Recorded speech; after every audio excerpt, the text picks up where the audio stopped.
Então, hoje vocês vieram aqui na minha propriedade, onde eu produzo alface hidropônica. E vou falar para vocês um pouco do assunto que hoje eu já dou aula para várias pessoas no Brasil todo, tá? Sobre hidroponia.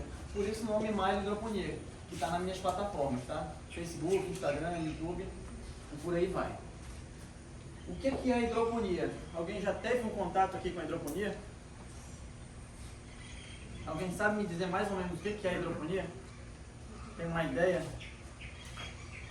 Hidroponia é uma técnica de cultivo sem solo, onde as plantas recebem apenas solução nutritiva, que é água mais nutrientes, tá? E nessa solução nutritiva já está dizendo aqui, contém todos os nutrientes essenciais para a planta se desenvolver. Então aqui você já vê a primeira diferença entre o cultivo convencional, que é no solo, e o cultivo hidropônico, que é o cultivo sem solo. Aqui nós não temos solo para a produção, portanto somente água e nutriente para as plantas. Vamos falar um pouco sobre hidroponia aqui, que é uma agricultura moderna. Como vocês estão vendo aqui na esquerda de vocês, é tudo em estufa, né? Mas não é chamado mesmo estufa, é cultivo protegido, pois tem uma cobertura, tem lateral protegida por telas. Tirei algumas aqui, mas eu vou falar mais um pouco porquê disso. Tá? É uma agricultura cheia de tecnologia, onde eu controlo tudo automaticamente, com a entrada e saída das águas. Tá? Controlo a temperatura ambiente também. Tá? É um cultivo que está em ascensão. Tá? Não é à toa que vocês vieram conhecer esse cultivo aqui dentro da cidade. Tá? Pois é um cultivo que mais cresce no agronegócio brasileiro, se tratando de cultivo de hortaliças. Por quê? Por conta da proteção, da maior segurança, da maior questão de produzir o ano inteiro e, claro, ser diferenciado em questão do que já existe há muito tempo, que é o convencional, né, que nós conhecemos aqui em toda a nossa região. Só para vocês terem uma ideia, nos últimos 10 anos teve um crescimento de 400% mundial do cultivo hidropônico. Então, por isso que está em ascensão, quando se trata também da questão de sustentabilidade, onde eu consigo aproveitar ali uma boa quantidade de água, que eu vou já passar para vocês, tá? E no Brasil hoje já 45% das folhosas já são produzidas em hidroponia. Ou seja, um cultivo que a gente sabe que era convencional, hoje está sendo passado praticamente todo e daqui a alguns anos vai ser produzido totalmente em hidroponia, eu tenho certeza disso. Não é em pouco tempo, mas isso vai ser assertivo, posso dizer, por conta de todos esses itens que eu estou falando para vocês. E qual que é o diferencial em comparação ao solo? Maior produção em menor área. Vocês podem estar vendo bem aqui, pode até não acreditar, quem não tem muita base. Mas aqui eu tenho 45 mil plantas que eu produzo mensalmente. Para eu produzir isso aqui no solo, eu preciso pelo menos do triplo ou quádruplo desse tamanho. Por conta do espaçamento, densidade, né, questão de pragas e doenças também, que tudo influencia diretamente na produção. Tá? É um cultivo limpo, vocês podem estar vendo daqui, nós vamos entrar lá, embaixo é limpo, em cima onde as plantas estão sendo cultivadas são tudo limpo, tá? Então a gente tem sempre que manter uma sanidade e ter essa sanidade, né? Até para a gente que produz aqui, ter uma limpeza e ter um produto de maior qualidade, maior valor agregado no mercado.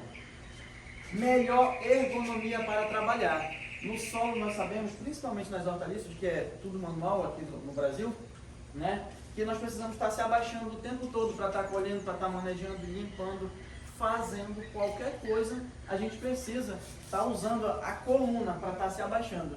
E isso no decorrer dos anos todos nós sabemos que vai danificar a nossa coluna. Já na hidroponia, nós temos essa melhor ergonomia de trabalho. Por quê?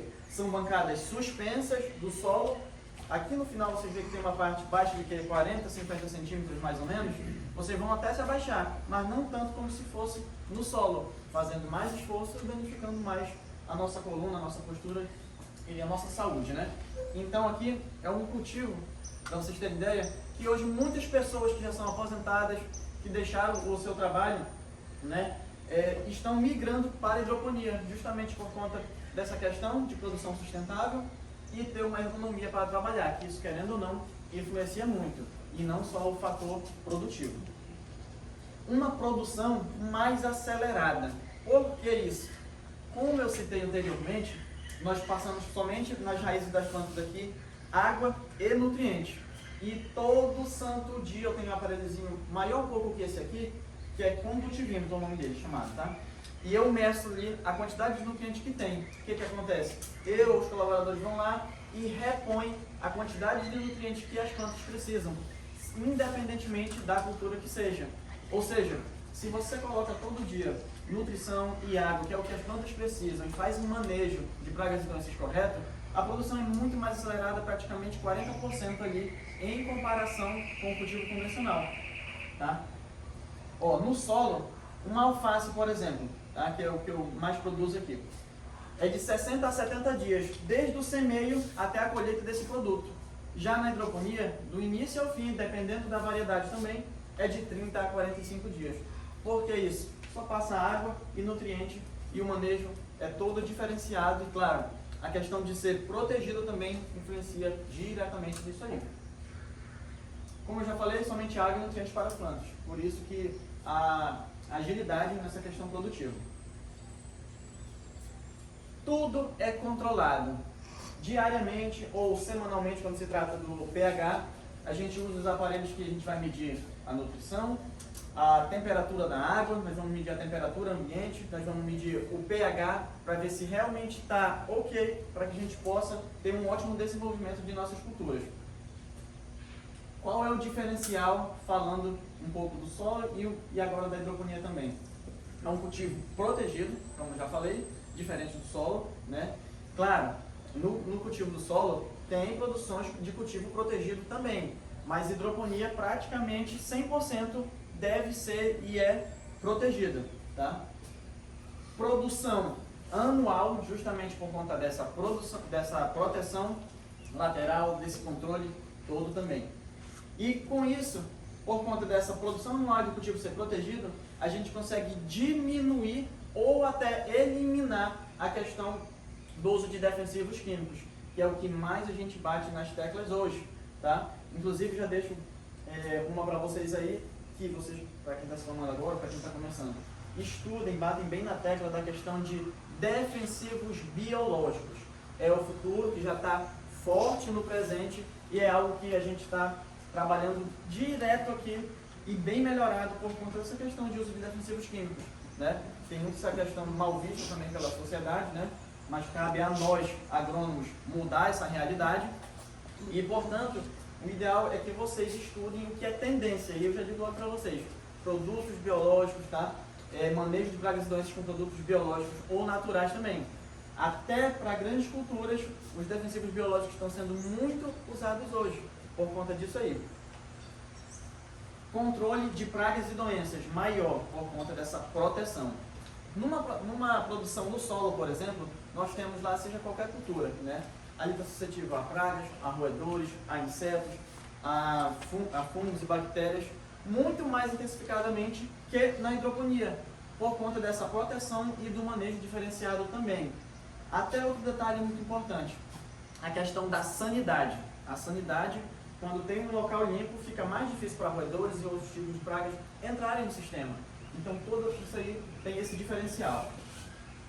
Aí que eu falei para vocês da questão da sustentabilidade. Sustentabilidade, para quem não sabe, eu vou falar aqui um pouco de forma geral, é algo que a gente consiga produzir não somente hoje, desmatando, quebrando, tudo não, mas sim consiga produzir hoje e por vários anos para frente. Ou seja, na hidroponia a gente tem essa economia de 70% a 80% de água. O que vai acontecer? A gente está economizando água. Se aqui eu uso 3.000 litros por dia para repor as minhas caixas de produção, no solo eu tenho que usar o triplo, quádruplo de água por dia. Ou seja, onde está o diferencial aí? Na sustentabilidade que esse tipo de cultivo oferece para a gente. Sustentabilidade, né? Resultado, o que nós vamos ter de produto, tá? Porque tudo isso aqui não adianta se a gente não tiver algo melhorado lá na frente para vender para o consumidor. É que tudo se trata também de vendas no final das contas, né? Não adianta produzir da melhor forma e não estar sabendo o que está fazendo e não ter uma margem ali de lucro líquido, né? Ideal para você continuar. Então, com isso de diferencial, nós vamos ter um resultado ali com um produto de maior qualidade, tá? Por conta de todo esse tratamento. Um produto com maior durabilidade, quando nós sabemos que uma produção ela é mais bem controlada, ela é melhor cuidada e tem uma nutrição balanceada do início ao fim ali na colheita, nós vamos ter um produto com maior durabilidade, tá? É a mesma coisa que uma criança. Se uma criança ela está comendo melhor, se alimentando melhor, sendo prevenida ali para algumas doenças como as vacinas, por exemplo, nós temos uma criança mais fortalecida, diferente de uma que não está comendo direito. Isso é totalmente normal, tá? Conclusão, um preço de um produto mais elevado, pois claro, se vocês estão vendo aqui, tudo de ferro galvanizado a produção, com bancadas, com bomba, tudo tecnológico, nós temos um investimento, um custo maior. Assim como qualquer outro negócio, nós temos um custo aqui grande. Por quê?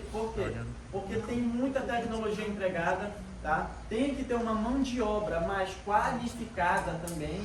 E claro, uma produção muito mais técnica diferente do solo. Portanto, nós temos que colocar um preço mais elevado para compensar investimento, trabalho, dedicação, toda a tecnologia e serviço empregado num cultivo como esse. Maior aceitação no mercado. Vocês vão lá no mercado, seja qualquer hortaliça, vocês pegam uma feia aqui e uma bonita aqui, maior, mais brilhosa. Obviamente que o ser humano não quer nem saber do preço no geral. Ele quer saber do produto mais bonito, que é o que ele quer levar para a mesa dele. Afinal, não é um produto como isso aqui, por exemplo. Isso aqui você não come, mas o que você vai comer, com os olhos você compra.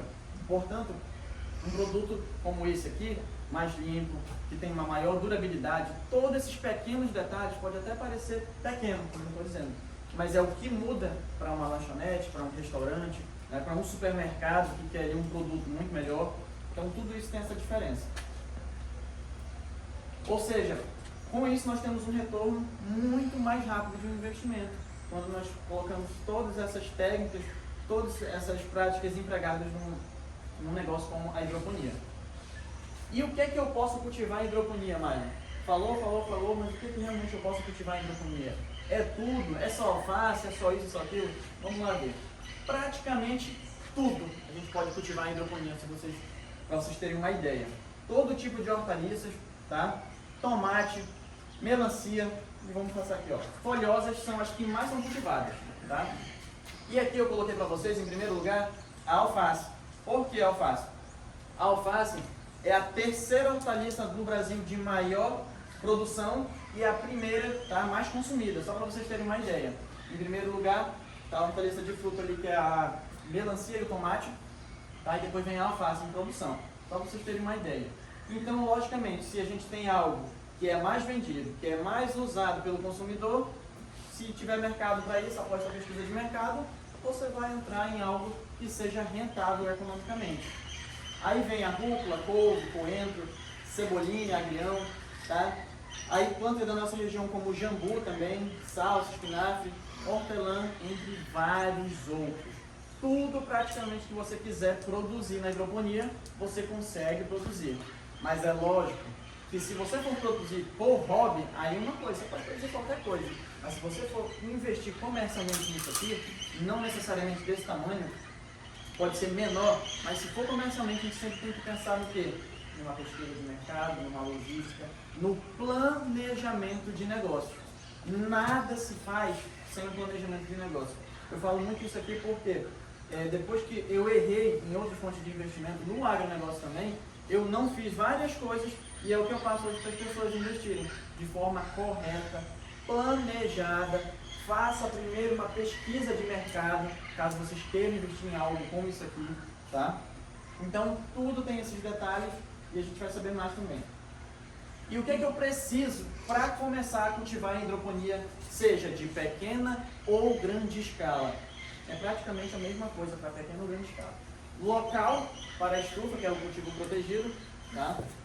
Nós precisamos dessa estrutura do cultivo protegido, pois já é um cultivo totalmente diferente, então não tem como misturar muita produção de comparação com o solo e a hidroponia. Então tem que ter uma estrutura específica, tá? A estrutura da parte hidropônica, para quem não sabe, são nossas bancadas, bombas, reservatórios de água e tudo que precisa. Equipamentos para a produção, tá? Eu vou já falar para vocês aqui. Precisamos dos insumos que é tudo que engloba ali a nossa cadeia produtiva, lá do início do semeio até a nossa colheita. Local para a estufa. Como é que esse local precisa ser? Precisa ser um terreno com pouca declividade, tá? Como assim pouca declividade, Mário? Vocês estão vendo aqui, é um terreno praticamente plano. Tem umas partes mais altas, mais baixas, mas não interfere muito. Mas tem que ter pouca declividade. Até porque ninguém consegue produzir muita coisa aqui em montanha, certo, professor? O custo que tu tiver um terreno mais acentuado, você vai ter que ajustar através do material que você vai ter que adquirir para as bancadas ficarem. Exatamente. Tudo que a gente tem que pensar nessa forma aqui, porque se você diretamente for investir ou estiver fazendo um projeto para alguém, seja hidropônico ou que vai usar o solo, obviamente, você tem que ver a questão da declividade. Porque quanto mais difícil para produzir nesse local, ali no seu planejamento, você vai saber que vai gastar mais numa terraplanagem, tá? No uso de equipamento diferenciado, para estar conseguindo produzir nesse local. Então tudo a gente tem que ter essa ideia, para poder o quê? Minimizar, economizar o máximo possível para nós, ou seja, para quem a gente esteja fazendo ali um trabalho. Precisamos de um local ensolarado com pouca sombra. Hortaliças, principalmente, não podem ter sombras, ou muita sombra durante parte do dia, né? Na maior parte do dia nós temos que ter sol em cima delas, pois elas precisam do sol, da fotossíntese para se desenvolver, né? Que faz parte da nutrição delas.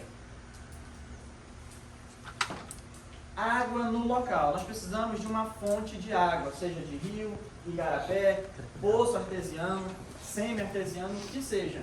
Você precisa de uma água no local, mas claro, sempre partindo do planejamento, fazendo uma análise de água, tá? Uma análise química dessa água, para saber se realmente ela está viável. E não só isso, de acordo com a análise química da água, você vai saber que tipo de nutrição inicial você vai usar para elevar ou baixar o pH. E isso na hidroponia influencia diretamente, assim como no solo também. Nós temos níveis ideais para trabalhar com nossas culturas. Energia. Numa hidroponia, nós precisamos de 100% de energia elétrica para trabalharmos. Portanto, se não tiver energia no local, esqueça produzir, tá? Porque até se você quiser pensar em um gerador, às vezes pode não compensar por conta da quantidade que você vai produzir. Então nós devemos ter a energia da concessionária e de reserva um gerador de energia, tá? Um motobomba que seja, que possa estar nos ajudando numa eventual falta de energia. Aqui, ó, um pouco do exemplo de um terreno. Esse aqui está perfeito praticamente, né? Tem terrenos que tem uma declividade acentuada, que a gente consegue trabalhar fazendo uma pequena terraplanagem, ou nem isso às vezes, tá? Só ajusta de acordo com nossas bancadas, tá? Basicamente isso é a questão do terreno. E a estrutura do cultivo protegido, Mário? O que é que eu preciso? Nós precisamos dos esteios, né? Só que tem um diferencial, que quando eu vim investir também ninguém me falava. Fiz vários cursos aí em vários estados, mas não me falaram. Que um esteio, a altura de um esteio desses pés direitos, bem aqui, tem que ser uma para a região quente e outra para a região fria. Por que isso, Mário? Vamos lá, vamos já falar aqui. Na região fria a gente pode usar até 3 metros, tá tranquilo, que é relativamente baixo. Esteios na nossa região, por exemplo, região quente, 4 metros ideal. Alguém teria uma ideia por que essa diferença? Na nossa região mais alta e em outra região mais baixa? Por causa da temperatura dentro do... Exatamente. Temperatura é primordial para que a gente não tenha algo muito alto ali, acima dos níveis ideais, senão a gente não consegue produzir. Portanto, quanto mais alto, de 4 a 5 metros, por exemplo, uma estufa como essa aqui, está ideal para você produzir numa região como a nossa. Quando nós entrarmos lá, vou mostrar para vocês a diferença. Hoje, na verdade, nem vai dar para perceber tanto, só a questão da altura. Mas de temperatura vocês não vão perceber porque está com uma temperatura mais baixa hoje, né? Mas quando eu comecei lá, eu comecei com 3 metros. Comprei tudo pronto e coloquei lá. Só que lá esquenta demais e fica quase que inviável de produzir em alguns momentos, quando está com alta temperatura. Chega a 45 graus lá dentro, só para ter uma ideia. Aqui não, já é totalmente ventilado, onde eu já melhorei, consegui colocar esteios mais altos aí. Então tem toda essa diferença também. Arcos para a cobertura, que é onde nós vamos colocar o plástico em cima da estufa.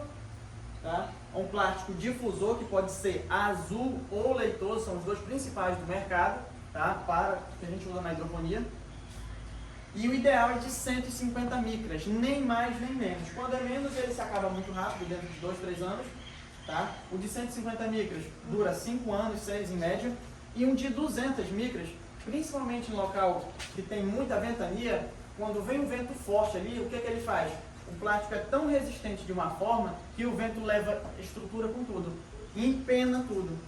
Tá? Tenho vários amigos produtores em várias regiões aí, sul, sudeste, que em alguns momentos tem esses ventos aí. Só mais um detalhe do plástico difusor. Como? Plástico difusor. Tá. A questão do plástico difusor aqui, para quem não sabe, até... Obrigado, professor. O plástico difusor é um plástico que ele vai ajudar o quê? A difundir mais a luz pelas plantas ali. Pela teoria que eles nos passam. E realmente dá uma diferença muito boa usando um plástico difusor para um plástico que não é difusor. Tá? Ele vai ajudar o sol a se espalhar mais entre a planta. E claro, se você coloca um sol na maior parte das plantas ali, com certeza ela vai se desenvolver muito melhor. Tá? Então essa é a diferença e o plástico difusor ajuda nessa questão. Esse plástico azul aqui, tá? O que tem no Brasil, ele é de Israel. É o que eu tenho lá atrás também. Ah, é o melhor plástico esse aqui, nada, só é mais caro. Tá? Mas o leitoso aqui, ó, é muito mais barato, nós encontramos na nossa região, tá? De fácil acesso geralmente, e ajuda muito, e ajuda mais, é muito mais barato, né? E o difusor faz de atrapalhar, que ele ocasiona uma sombra a mais. Aí o plástico, né? Então quando é um plástico muito forte, ele acaba levando a estrutura se tiver ventos fortes também na região. Sombrite. Sombrite está até errado aqui, mas sombrite significa tela de sombreamento. Sombrite aqui é a marca, tá? Nós precisamos de uma tela de sombreamento, que é essas telas pretas bem aqui abaixo do plástico de cobertura. Essas telas aí é o que vai melhorar ali a nossa aclimatização em cima das plantas. Ele vai fazer com que, quando tiver com altas temperaturas, nós conseguimos baixar um pouco, tá? Essa temperatura aí quando a gente abre ele. Então, o ideal é que a gente use em todas as regiões, fria e quente também, porque nas regiões frias tem alguns momentos de altíssimas temperaturas, nós usamos esse plástico aqui, ó, de 50%, onde ele vai ajudar muito na nossa climatização ali das plantas. E quanto melhor a condição ali para a planta crescer, se desenvolver, com certeza mais rápido e um produto de melhor qualidade nós vamos ter no final. Telas laterais, que podem ser vermelha, branca ou preta, tem várias marcas no mercado, tá? Com vários preços também e micros. O ideal é sempre na questão de 20% a 30%. Aqui, ó, foi meu início. Comecei aqui, ó, gastando muito, porque não me falaram esses básicos que eu estou falando aqui para vocês hoje, de questão de altura de esteio aqui, ó. Isso aqui foi de 3 metros, tá? Plástico mais caro e eles dão uma sombra de 10, 15% a mais que o plástico difusor leitoso, que é esse aqui da frente. Então, essa questão de entrar com conhecimento em todo o negócio é importantíssima para quê? Primeiramente, produzir bem e segundo, investir economizando ali cerca de média de 30%, 40%. Imagina, se você investe 100 mil, por exemplo, 100 mil. Você consegue ganhar 30, 40 mil investindo de forma correta. Ou seja, a informação, o conhecimento para você ir levando isso para o produtor é ideal para você começar em qualquer negócio. Qual foi esse plástico aí que tu usou no início? Esse aqui é o plástico difusor Blue. Tá? Ele é um plástico de Israel, produzido em Israel, aí vem do Brasil. Eu acredito, e vários outros produtores mais experientes do mercado também, que não deu certo lá e eles vêm o refúgio para o Brasil. Tá? Porque é um plástico que prejudica muito. Tá? Inclusive eu vou trocar todos eles lá atrás. Eu vou gastar um pouquinho mais? Vou. Mas é melhor gastar um pouco mais e produzir do que não produzir corretamente. Pois o caro, eu costumo dizer, é não produzir. E os equipamentos que eu preciso para produzir? Vamos lá. Temporizador ou timer, né? Temporizador é o equipamento que vai ligar e desligar as bombas automaticamente. Para vocês terem uma ideia, eu tenho mais ou menos aqui 14, 15 bombas, do início ao fim. Imagina a gente manualmente ligando, desligando, 15 minutos, desliga 15 minutos, todas essas bombas. Não tem condição. Por aí entra uma boa parte da tecnologia também, que é automatizar o nosso negócio na hidroponia, nossas bombas. Aí nós precisamos de bombas que podem ser centrífugas ou submersas na maioria das vezes. Para quem não sabe, centrífuga é aquela que fica fora ali, parecida com a periférica também, né? E a submersa é aquela que fica dentro do reservatório. As duas são boas, depende da condição que você tem, depende do tamanho da produção que você tem para comprar a específica, tá? pH-metro. pH-metro, diferente do solo, que a gente precisa colher essa, olha o trabalho que a gente tem, pessoal. Colher aquilo ali todo o tempo, demora lá, vai pro sol, um monte de gente carrega terra, carrega isso, solo, né, no caso. Aqui não, nós temos um aparelho pH-metro maior um pouco desse aqui, a gente coloca na água aqui, espera 30 segundos só e ele te dá, tá X. Tu vai saber o que precisa fazer ali para melhorar a tua produção através do pH, que é ideal, que precisa estar nos níveis para a gente trabalhar. Mais pra frente eu vou já dizer aqui os níveis, é para estar nesse slide, tá? Condutivímetro. Condutivímetro é um medidor parecido com o pH-metro também, que vai medir a quantidade de sais minerais na nossa solução nutritiva, tá? Ele não vai indicar a quantidade de nitrogênio, de potássio, de fósforo, de outros micronutrientes. Ele vai indicar na sua totalidade a quantidade de sais que tem ali. Mas a partir disso aí que a gente tem um cálculo, já mostrei para vocês, de cada item nós vamos saber se precisa mais ou menos desses itens. Gerador de energia, como citei, nós somos dependentes 100% de energia num cultivo como esse aqui. Lavadora de alta pressão, pode ser da menor para maior, dependendo do tamanho do seu cultivo. Todas fazem o mesmo serviço. E para que serve isso?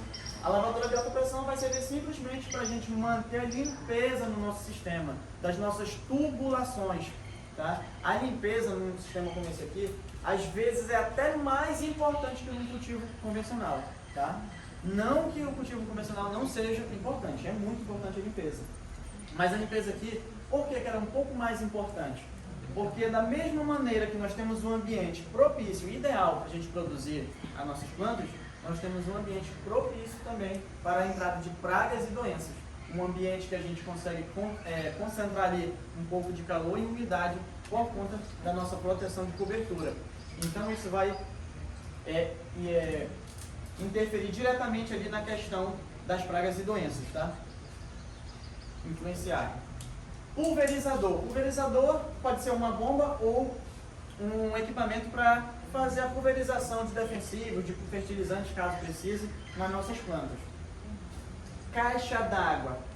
Antigamente, os nossos reservatórios de hidroponia eram feitos de, como é que aquele material que a gente ensina? De concreto, tá?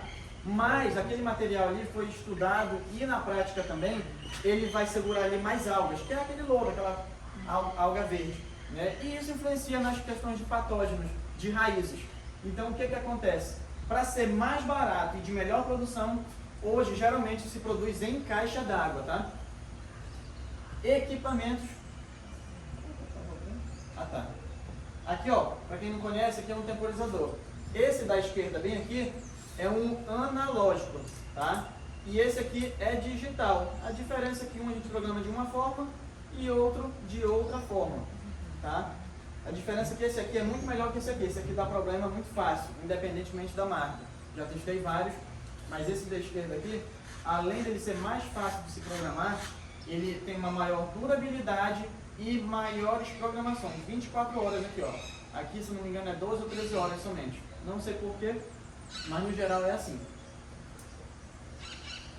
Bombas podem ser centrífugas ou submersas, tá? Centrífuga na esquerda aqui e na direita uma submersa. Essas bombas é o que vão fazer a nossa solução nutritiva ir para as bancadas, tá? São elas que vão fazer esse processo aí. pH-metro, olha esse aparelho pH-metro. O pH-metro aqui tem dois, tá? Um melhorzinho, que é o da esquerda aqui, e um mais fraco, que é esse da direita. Mas os dois servem para você trabalhar, tá? São pH-metros de bolso, que pode estar bem aqui, você está andando na produção, mede um aqui, mede outro ali, e por aí vai. Mas é ele que vai nos ajudar a ter ali os níveis ideais de pH para que a planta absorva todos os nutrientes da nossa solução. Condutivímetro.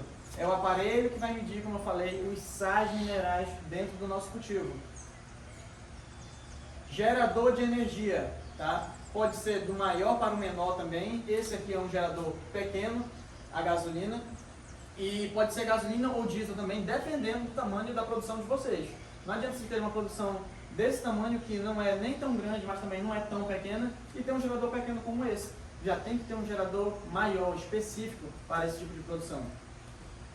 Lavadora de alta pressão, essas básicas aqui mesmo, tá? Vão ser simplesmente para tirar com mais força e facilidade as sujeiras que tem ali nas nossas bancadas e tubulações.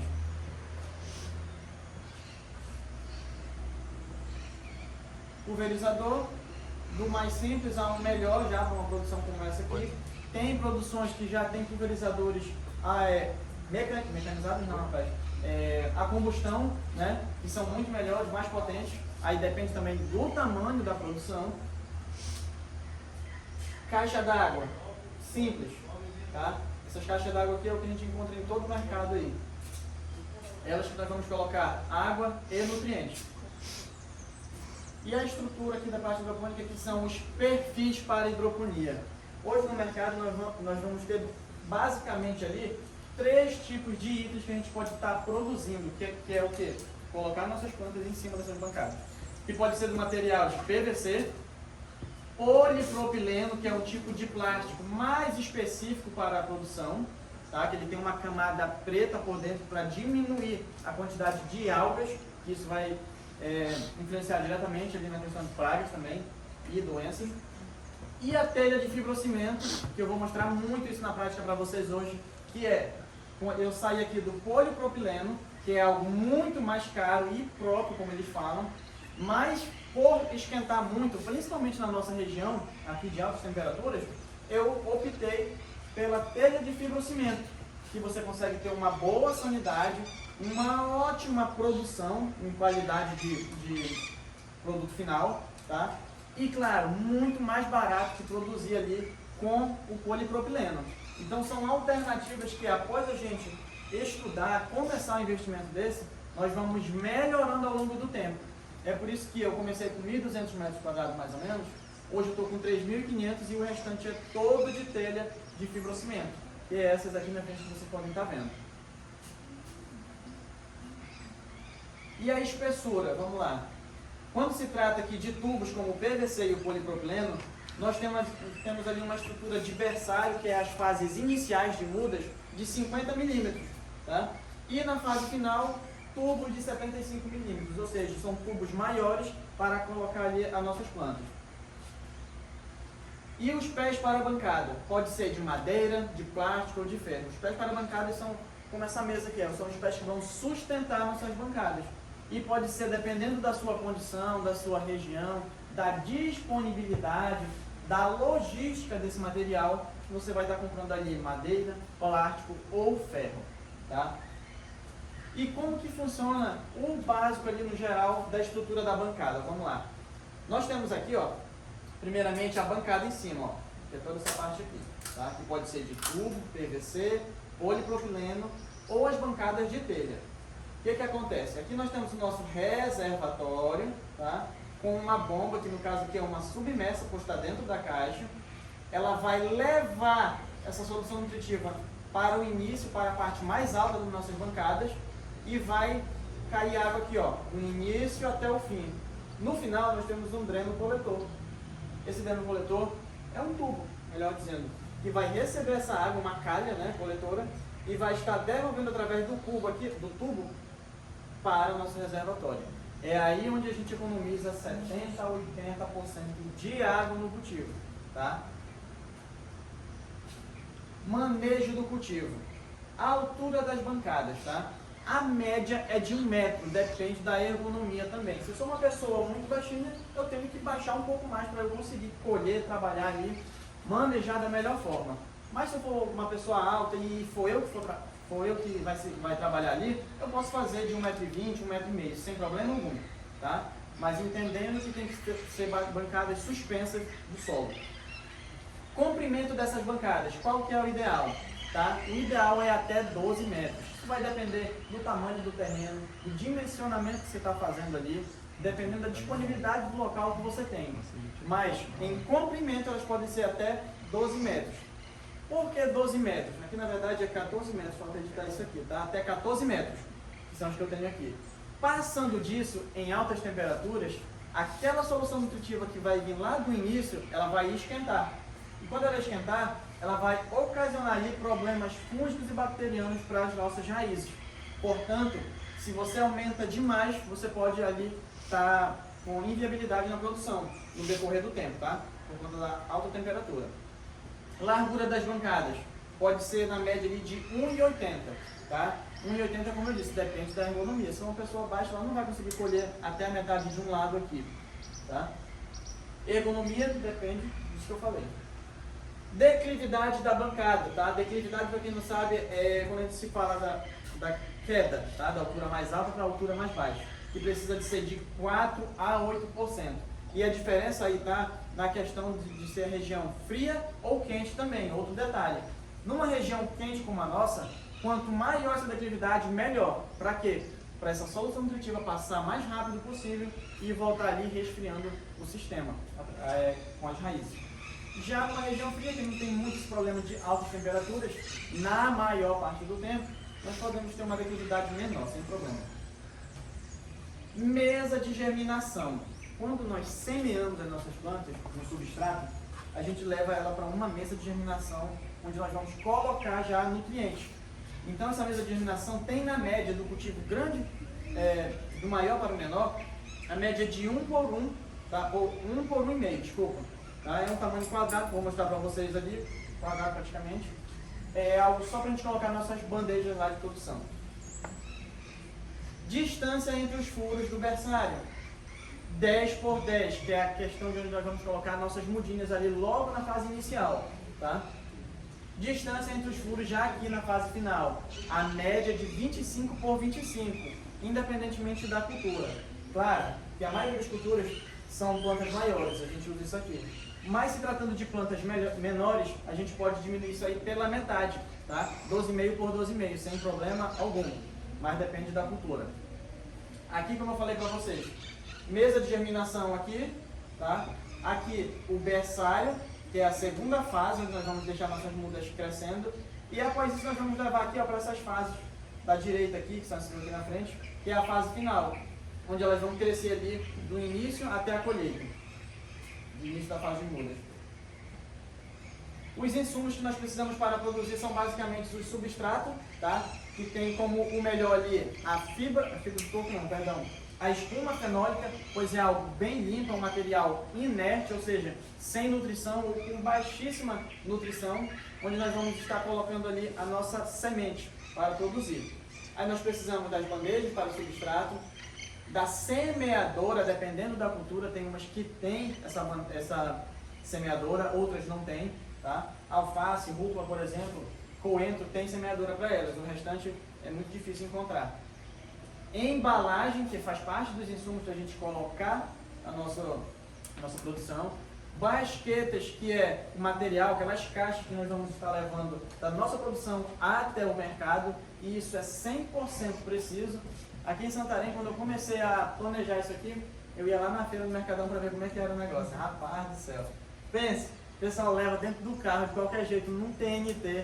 Ou seja, isso acaba diminuindo a qualidade do produto, né? E a questão da sanidade, que é importantíssima quando se trata de alimento.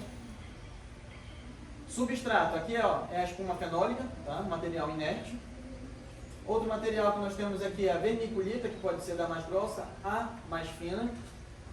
Fibra de coco, que é muito usado também, mas é algo que ocasiona muita sujeira para nossas tubulações, ocasionando ali parada de bomba.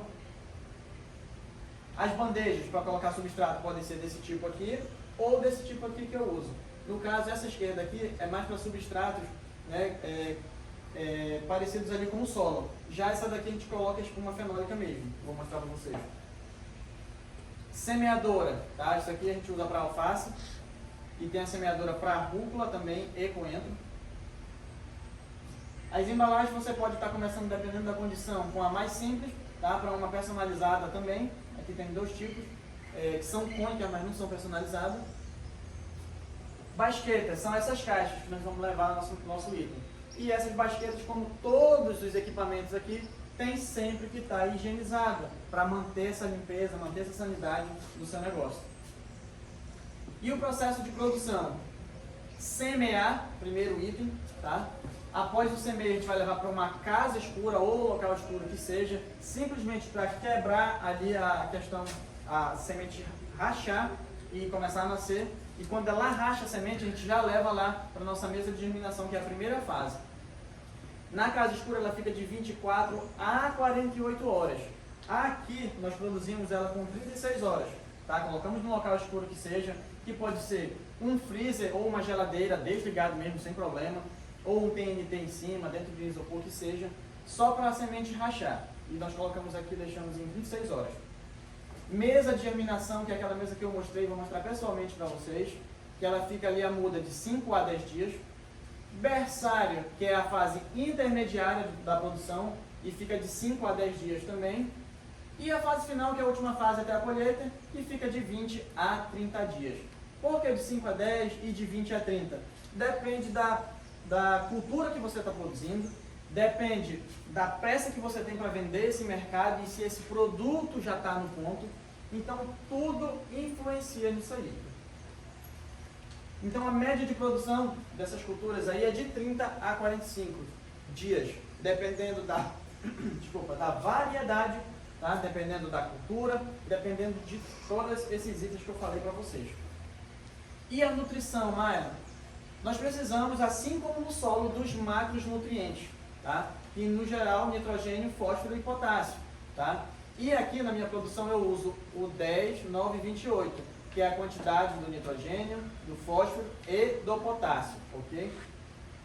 Nitrato de cálcio também, outro macronutriente. Ferro, nós precisamos usar também em pequenas quantidades, mas necessário. E os micronutrientes, tá? Que é o boro, manganês, zinco, cobre, assim como no solo, ok? Tem o molibdênio ali. O que eu faço na questão da condutividade elétrica, que é aquele aparelho? No geral, na região fria aqui, nós usamos de 1.4 a 1.8 quando nós usamos essa medição aqui, ms. Quando nós usamos ppm, 700 no geral vai equivaler a 1.4 e 1.8 vai equivaler a 900, tá? Dependendo do aparelho, ele vai medir em ppm ou em ms. Região quente, quantidade de nutrientes nós vamos usar aqui, que é o que eu uso de 1.2 no máximo a 1.4. Que equivalentes ali também a 1.2.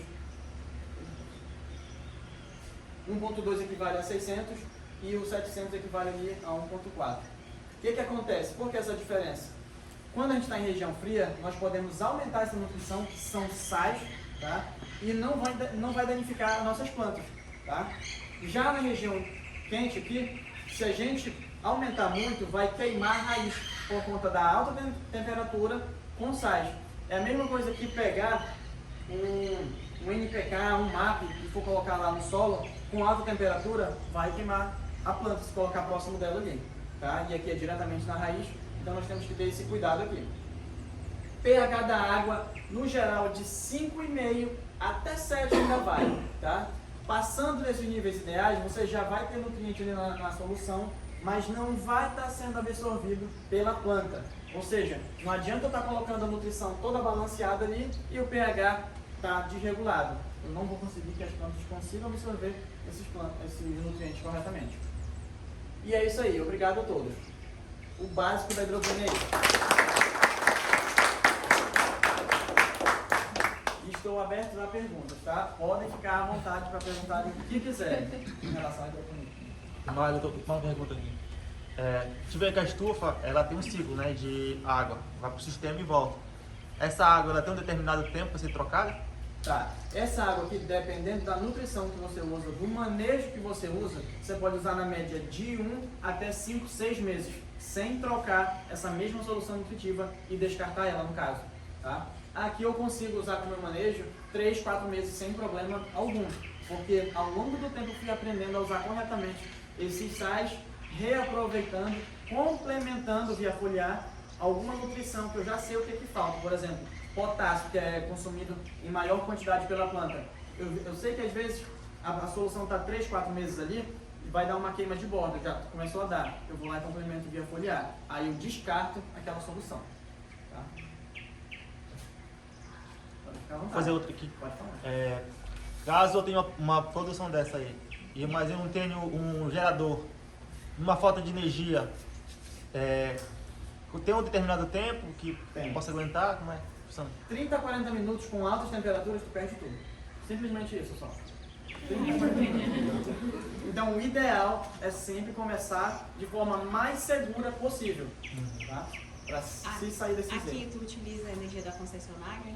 Utiliza a energia da concessionária e tem os geradores também. Aí a questão da energia de qualidade é outro item essencial. Por quê? Tinha uma energia aqui que era trifásica, mas não aguentava a quantidade de bombas que eu tinha aqui. O que a gente fez? A gente pediu uma energia para produtor rural, que é diferenciada, né? E trocamos transformadores, fiação, tudo. Justamente para ter uma energia aqui de qualidade. Porque sem energia aqui eu não faço nada. Melhor nem começar a produzir. Então essa questão da energia eu tenho da concessionária e do gerador. O gerador é só com eventual falta mesmo, porque se for usar direto não compensa produzir. Em relação aos colaboradores, fez treinamento com eles? Tu já contratou alguém que já tinha experiência? Como é que foi? Tá. Em Santarém, dificilmente eu vou encontrar uma pessoa com um mínimo de experiência sequer para começar na hidroponia. Eu sei disso por conta da pesquisa que eu fiz, dos produtores que eu conheço, tá? Então, os colaboradores, até hoje eu ensino eles. Tem um treinamento, tá? Mas às vezes a gente sabe que tem uma certa dificuldade para entender cada processo na parte mais técnica. E quando a gente entende essa parte técnica, a gente tem que passar isso para eles, mesmo que eles tenham essa dificuldade, para eles conseguirem manejar aqui a produção. Logo no primeiro ano, quando eu comecei aqui, era todo santo dia nisso aqui, de manhã até o final do dia, por exemplo. Hoje não, eu venho aqui todo dia, ali passo meia hora, 40 minutos, 1 hora, só para analisar e ver se eles estão fazendo realmente as coisas corretas. Mas tem que ter um treinamento específico. Tá?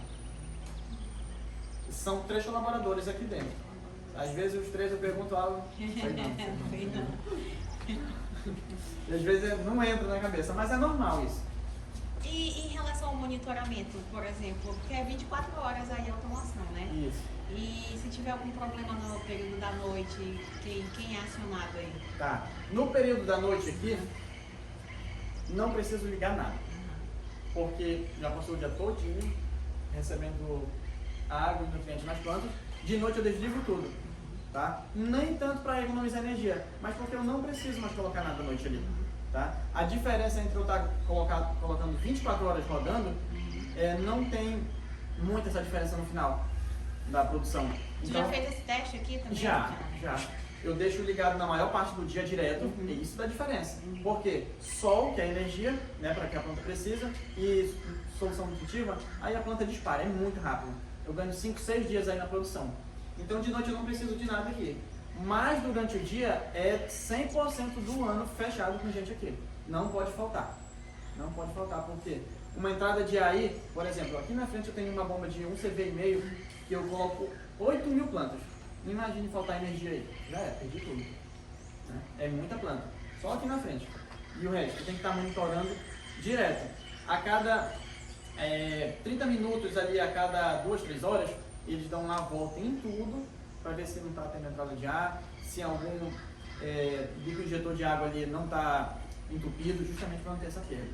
Tem que ter um monitoramento constante.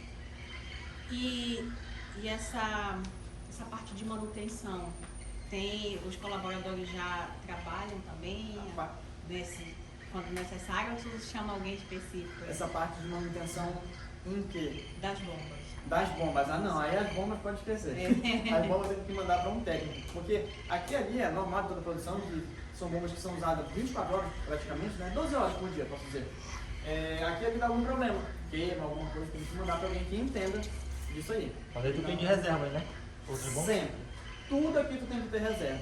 Aqui eu tenho reserva de tudo que tu imaginar. Motor, gerador, os geradores, né? Tenho reserva de bomba, reserva de aparelho, justamente para uma eventual falta de algo, eu ter ali como proceder à produção. Porque a falta de um desses itens aí, eu não consigo colocar a nutrição correta, porque tem que medir. Às vezes a planta, por exemplo, com um dia que ela comeu muito nutriente ali, né? Como eu posso falar melhor para vocês entenderem? Eu preciso colocar mais nutrientes, eu não vou saber o que eu estou fazendo ali se eu não tiver um aparelho. pH-metro também, gerador de energia, bomba. Se faltar uma bomba aqui, por exemplo, essa, para 8 mil plantas, perdi tudo. Então, tudo tu tem que ter de reserva num cultivo como esse. E mais tu falou bacana aí, falou muito das vantagens da hidroponia. Tem alguma desvantagem no teu ponto de vista? A desvantagem disso aqui, que eu vejo com outros clientes, não aqui porque eu consigo a mão de obra, é a questão da mão de obra. Primeira coisa. Segundo, mão de obra que entenda, que consiga absorver os ensinamentos que eu passo ou que todo que eu passo para ele. Então a primeira desvantagem é essa. Algumas pessoas dizem assim, mas uma das desvantagens da hidroponia é o alto custo no investimento. Primeira coisa, nada que tu vai investir não tem um custo. A diferença é do tamanho do negócio, né? Se tu for investir uma hidroponia pequena, tu não vai investir a mesma coisa que eu estou investindo nesse tamanho bem aqui, por exemplo. Então, a questão do alto custo de implantação, isso aí é relativo. Depende da condição de quem vai montar. Eu não acho alto, tá? Não porque eu sou rico ou alguma coisa, nada disso. Mas porque todo negócio que a gente vai fazer tem um custo para investir, por exemplo. Então, uma das desvantagens que falam é isso, mas que eu não vejo como desvantagem. E a principal desvantagem é essa questão aí da mão de obra. O resto, vocês podem estar vendo aqui, não é a teoria, é a prática que eu passo para vocês, das vantagens do negócio. Mas uma das questões que tu teve no início, por exemplo, foi essa falta de conhecimento para adaptação aqui na região, né? Então isso acabou custando um pouco mais de tempo, de dinheiro também, inevitavelmente, né? Então essa falta de informação aí no início do negócio, graças a Deus não desmotivou, né? Mas foi um obstáculo assim bem considerável. É um dos grandes empecilhos quando a pessoa não tem o conhecimento. Eu não falei tanto do conhecimento porque, por mais que eu tenha apanhado muito nesse primeiro momento, eu fiz curso em vários estados que era para eu saber que chegar, porra, sei quase tudo, né? Entre aspas. Mas na verdade não. Os caras só querem vender material de bancada, de estrutura. Eles só te ensinam ali o básico. O que eu falei aqui para vocês, tem 1 bilhão de coisas mais que eu posso estar falando para vocês aqui o dia todo, a semana inteira. Imagine que eu falei para vocês aqui, eles pegarem menos da metade e passarem para os alunos. É isso que acontece. Então a falta do conhecimento é ideal para qualquer negócio, né? Falta do conhecimento. Se souber o que está fazendo, a questão de planejamento, gestão também, isso te quebra, pode ter certeza. Aí se o produtor não desistir... Estou achando que vocês estão tudo unindo aí. Vamos começando aqui, está perguntando... E o Wilson? Eu queria saber um pouquinho sobre, não números exatos, né, obviamente, mas questão do retorno financeiro, porque a gente vê que o investimento é realmente bem alto. Sim. Questão de porcentagem, puder falar um pouquinho de retorno mesmo. Sim, é assim. A questão da hidroponia depende muito da sua localidade por conta da logística de todos os insumos que vão ter lá na tua produção. Por exemplo, eu estou aqui em Santarém, né? Vem tudo de São Paulo. Aqui não tem praticamente nada. No máximo que eu encontro aqui é algum defensivo e olhe lá. Então, a questão dessa questão da lucratividade, né? Já começa a diminuir um pouco mais a minha margem. Tem produtor lá em São Paulo, tá? Que ele consegue ganhar mais, tem uma lucratividade melhor que eu por conta disso aí. Mas vamos lá, a média de retorno aí é de 40% a 50%, dependendo da região. Às vezes mais, às vezes menos, dependendo dessa questão de toda a logística. 40 Líquido. Tem mais. Em cima de quê? Do investimento? Não, é assim, em cima do investimento, eu calculo isso aí em cima da venda aqui, da produção. Por exemplo, eu vendi em mês aqui 1.000 alfaces, por exemplo, que seja isso, tá? 1.000 alfaces, 40% a 50% ali é lucro líquido, o restante é despesa, tá? Não em cima do investimento. A questão do retorno, isso, a questão do retorno disso aqui, Em cima do custo de cada ciclo, tu tira 40%. exatamente. Agora, a questão do retorno financeiro em todo o investimento é na média de 1 ano e meio a 2 anos. Como assim, Mário? A questão de tu ter uma lucratividade maior ou menor, dependendo de onde tu está instalado. Tá? Então, o retorno é na média de 1 ano e meio a 2 anos e a lucratividade líquida disso aqui é de 40% a 50%, dependendo desses fatores aí. Tá? Ficou claro? Aí falou algumas palavras coisa nova, eu penso para vocês. Ninguém está perguntando nada.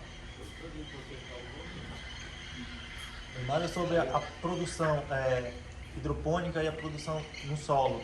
Vou dar um exemplo da melancia. Falou que reduz no tempo de produção. Isso. A melancia reduz Reduz. ou só no alface? Tudo reduz porque tu tem um ambiente protegido, tá? Que não tem chuva, não tem intempéries ali para estar danificando a tua planta e trazendo mais pragas e doenças. E tu tem a nutrição, que é balanceada. Então, cada dia que se passa, eu tenho uma aceleração da produção muito mais rápida do que no solo. Claro, a questão da melancia. Tem produções que a gente não compensa produzir aqui. Soja, não vai produzir aqui porque imagina, né? É absurdo. Agora tu vai investir em algo, por exemplo, como folhagens, né? Que tem um retorno melhor em comparação ao solo e a essa produção aí. Então nesse sistema de cultivo não existe, né, a competição por nutrientes. Como? Então nesse sistema de cultivo não tem competição por nutrientes entre as plantas. Não tem a competição de nutrientes porque todo dia, o que uma, por exemplo, planta é um ser vivo, uma consome mais nutrientes e outra consome menos. Mas elas só vão consumir ali o que cada uma precisa. E no outro dia, para vocês terem uma ideia, já está voltando ali toda a nutrição para aquela solução. E vai acontecer a mesma coisa. Cada planta ali vai consumir só o que realmente elas precisam. E por ser um cultivo fechado, a gente está vendo que está aberto. Precisa ser 100% nesse caso?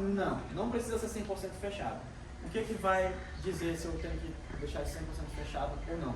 Primeiro, a entrada de insetos, roedores, tá? Pragas que vão estar danificando a nossa planta. Se tu estiver numa região de mata, por exemplo, que tem animais que vão entrar e estar danificando ali, tu já tem que fechar aquilo ali e fazer uma estrutura mais alta por conta do calor. Porque na medida que tu fecha em cima e fecha nas laterais, tu não vai ter muito ali uma circulação ideal de ar dentro do teu cultivo. O que eu faço aqui? Por que eu estou sem? Porque vocês estão vendo aqui, ó, tudo murado, tá? E não tem uma boa circulação de ar aqui, comparado lá no Planalto, por exemplo. Então eu resolvi tirar tudo isso aqui, melhorar o meu manejo para pragas, tá? E fazer com que circule melhor o ar aí dentro. Portanto, tem esses fatores para te poder ver se pode ou não tirar. Eu não entendi como é que funciona a circulação de ar se é um sistema fechado. Tá. Se tu tá dentro de um quarto, todo fechado com as janelas aqui, como é que vai ser a circulação do teu ar, mais ou menos? Então, o que tu acha? Condicionado. Com ar-condicionado? Ar-condicionado, ventilador. Exatamente. Agora, se tu abre as janelas, o que acontece? O ar natural, né? Exatamente. Tu vai ter uma circulação melhor de ar. Então, se eu abro aqui, logicamente vai ter uma circulação de ar melhor dentro do cultivo. Agora, se eu deixo fechado, vai ser um ambiente muito mais quente.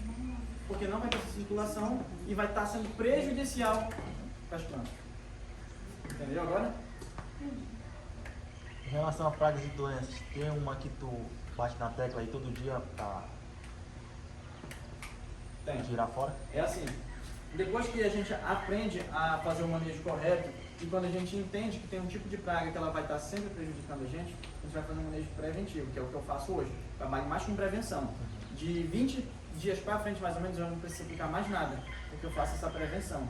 Batendo diretamente na praga, na tecla aí, desse quesito que tu está falando. Que no caso, aqui, na nossa região, em folhagem, o problema maior é cercosporiose e antracnose, que são dois problemas fúngicos aí. E em alguns momentos problemas bacterianos.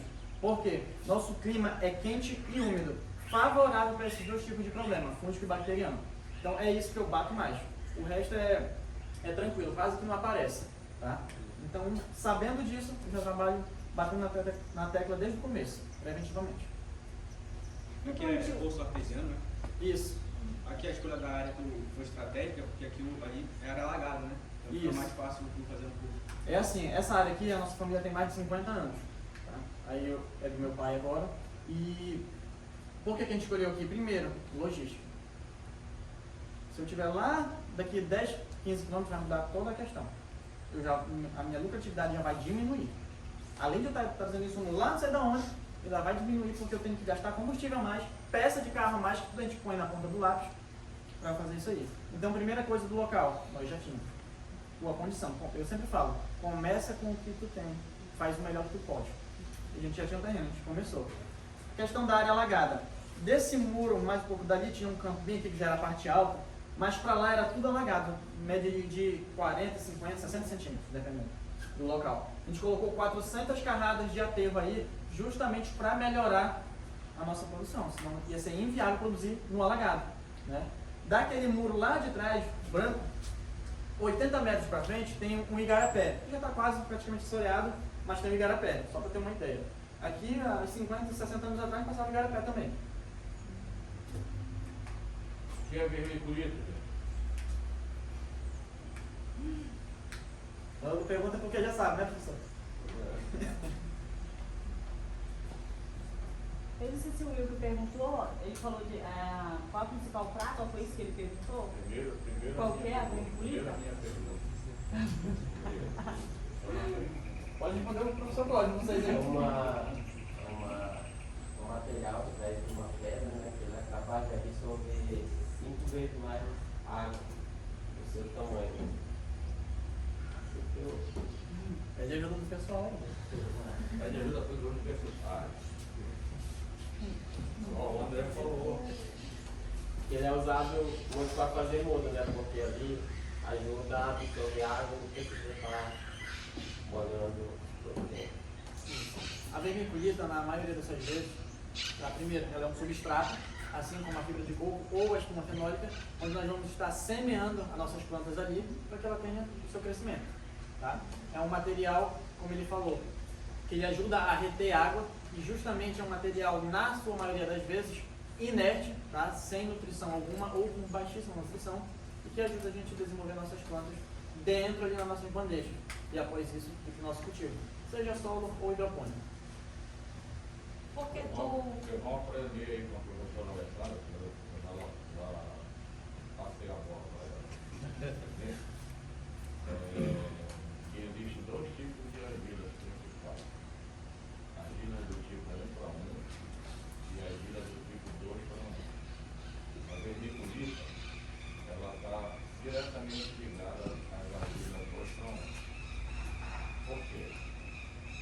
A André falou que ela consegue aumentar o tamanho até quantas vezes quando ela está feita, ela está envolvida. Exatamente isso. As 2 camadas que ela tem, 2:1, que é uma camada de sílica e outra de óxido de hidrógeno. Aquela camada de sílica está no meio e as outras 2 camadas estão nos 2 lados dessa camada de sílica. Quando ela absorve água, essas 2 camadas de óxido de hidrógeno ela se expandem.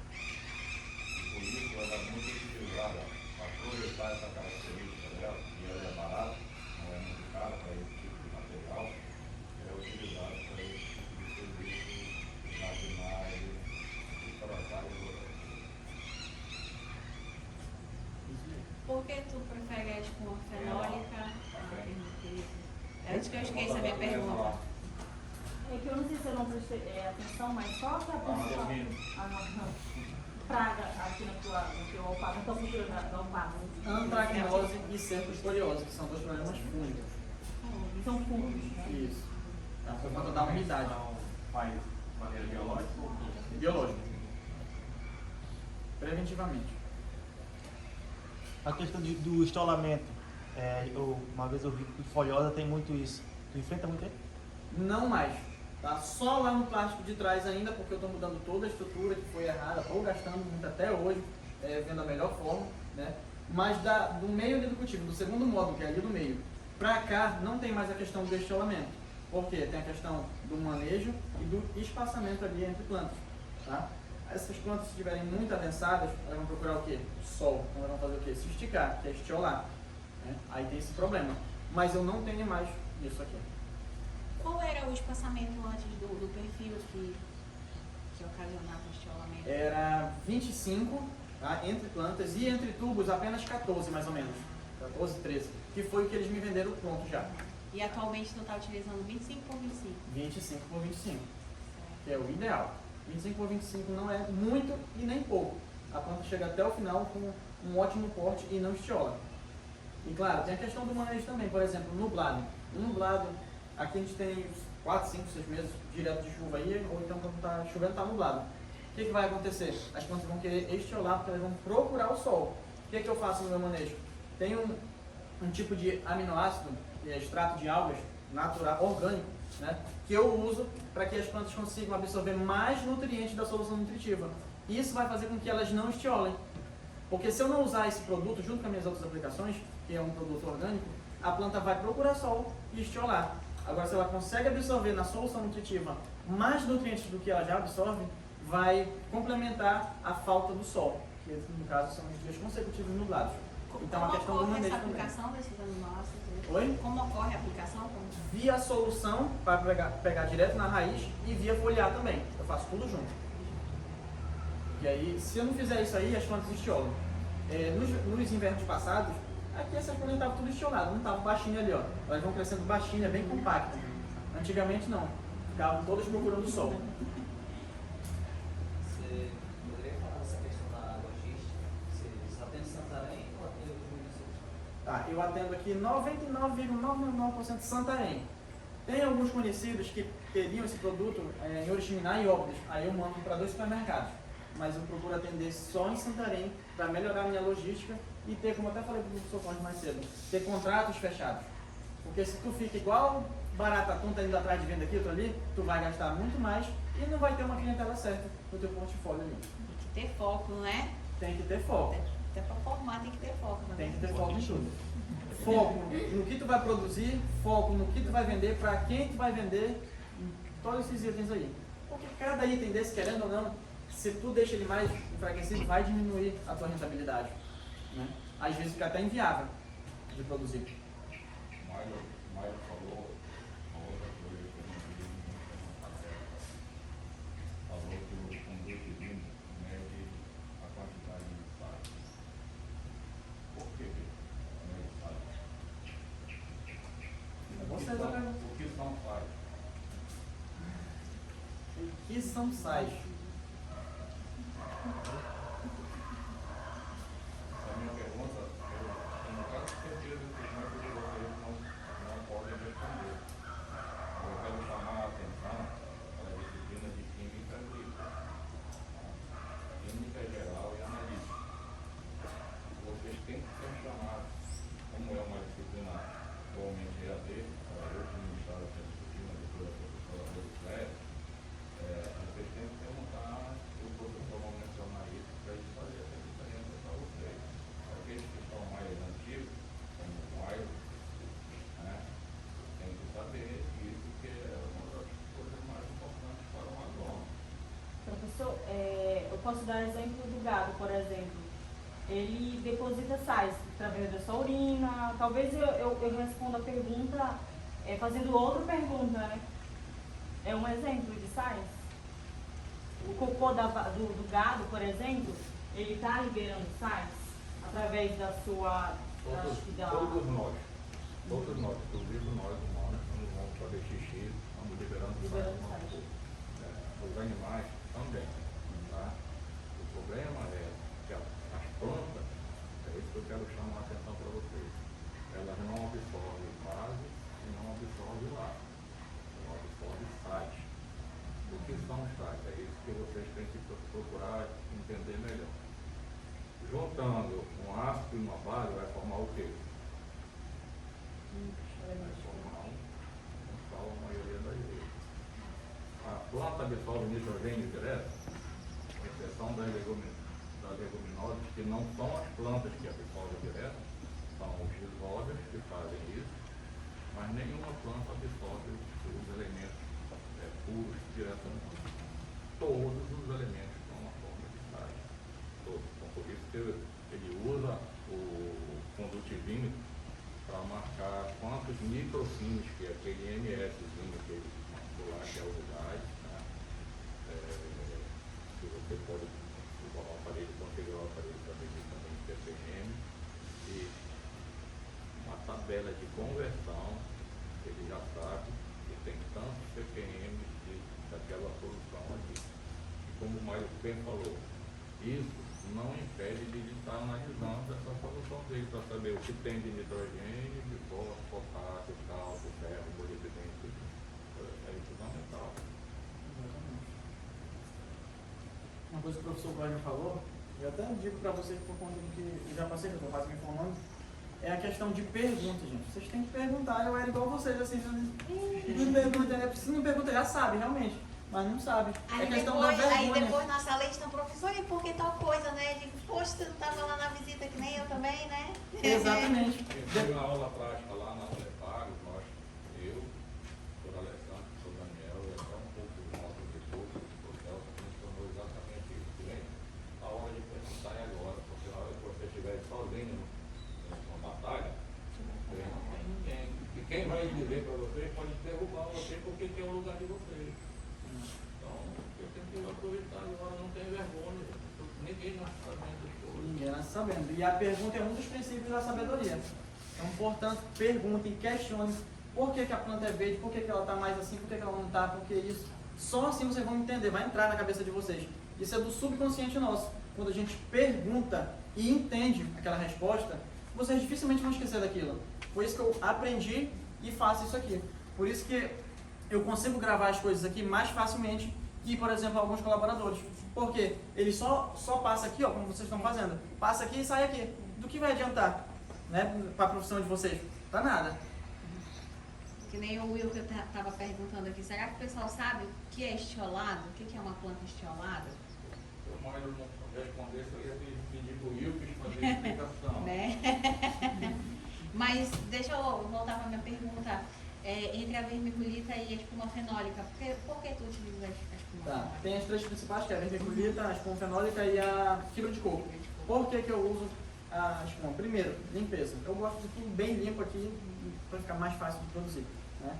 Facilita o teu manejo todo, tá? E eu não vou ter problema de bomba estar entupindo. Já a vermiculita e o substrato fibra de coco, eles são característicos ali de solo. Vão estar se desprendendo, uma parte disso, indo para a bomba e entupindo a bomba. Aí eu vou perder mais bomba. Isso que acontece com muita gente. Então eu prefiro usar a espuma fenólica.